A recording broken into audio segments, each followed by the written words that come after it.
I'm Jimmy Fremgen. Welcome back to Politics for People.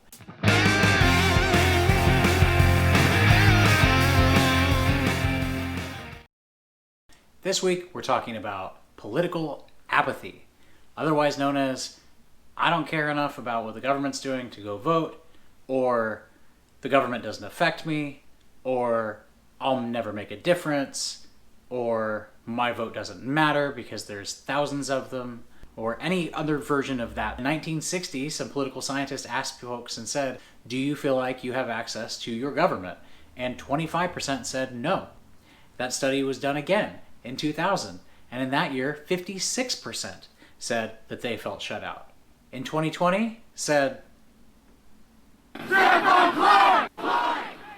And, Stop supporting a tyrant, a coward! We have the right to provide for our family! It's not getting better.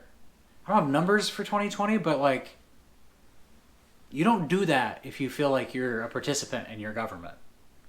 So based on the protests and all of the stuff that's been happening this year, it's pretty clear that people don't think that what they do will matter.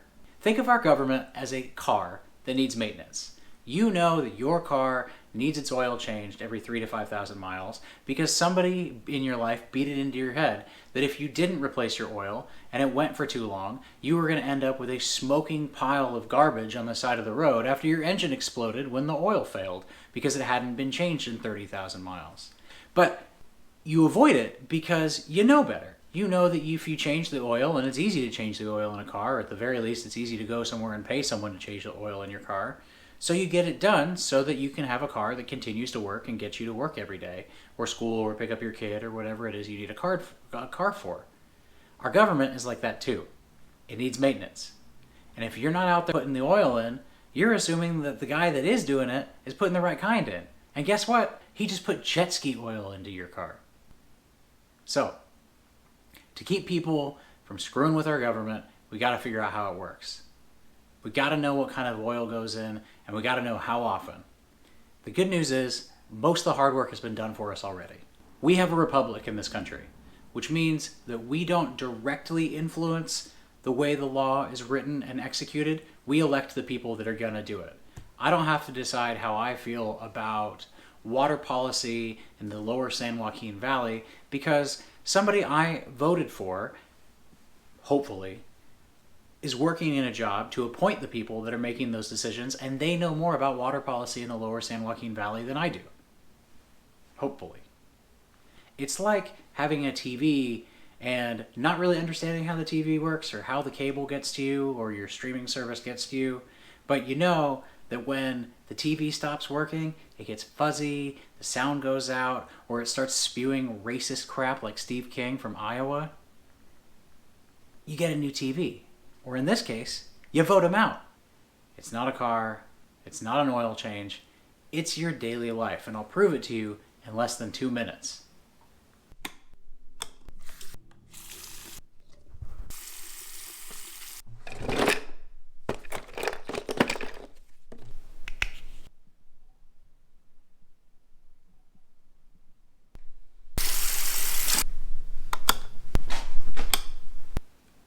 Why do you care what my toothbrush routine is?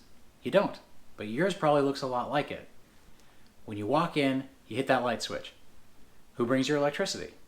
More importantly, who controls that your electricity is safe when it gets to you and that you don't have to pay a stupid amount to get it? Your local utility board. And the people on that utility board, and if you live here in Sacramento, you have SMUD. The people on that board, they're elected.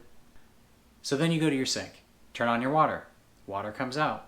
Hopefully, and it is here in Sacramento, it's clean and reliable drinking water. You can literally stick your face underneath the faucet, like I used to do when I was a kid, and chug the water straight out of the faucet. It's safe to do that. And we know that because we have a water board. Your toothpaste was certified by the FDA, the Food and Drug Administration, to be safe for you to consume in a dental hygiene fashion. The commissioner of the FDA is appointed by the President of the United States. The President appoints a lot of people. Some of them are confirmed by the Senate.